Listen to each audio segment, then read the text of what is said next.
What's good? What's good? Welcome back to Invest and Trade with Jax. We're going to go over our friend Gala. Currently we're sitting at 0.09923. We're down 1.2 on the day. We're seeing market cap 785 million, 24 volume 132 million. So if we hop into the chart, we are seeing our pullback that we called for at the top of this wave 5. So what you may see is an A, B, C correction, or you just see a straight correction down, but usually you're going to see a three-wave move in a correction and then push back to the upside. We are sitting on the minimum target of 0.016 for a wave 2 pullback, wave 1, wave 2.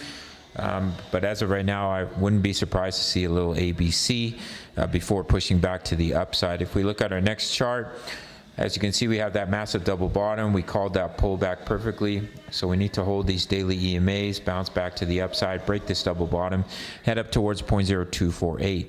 I do think we could get anywhere in between 30 to 60 cents for this bull run for our friend Gala. And our largest wave count off the bear market low, 1 into a 2. The wave 3 targets up here at 0.036. All right, gang, we're currently in 2 trades, Giga, Ethereum, both in profits. You can have completely free access to my trade signals, no strings attached. All you have to do is take 30 seconds of your time and sign up to BITUNIX. That's it. Once you've signed up, send me email. This is one of the top exchanges. All you have to do is send me that email. I'll send you the link. Includes my daily crypto analysis for all your favorite projects, including Gala. My trade setups were in 2 trades, what I'm invested in, when I'm taking my profits. Almost 3,000 members talking all things crypto. Take the 30 seconds, no strings attached, really worth it in my opinion. All links down below. Smash up that like button, subscribe if you're new. See you in the next video. Much love. Take care.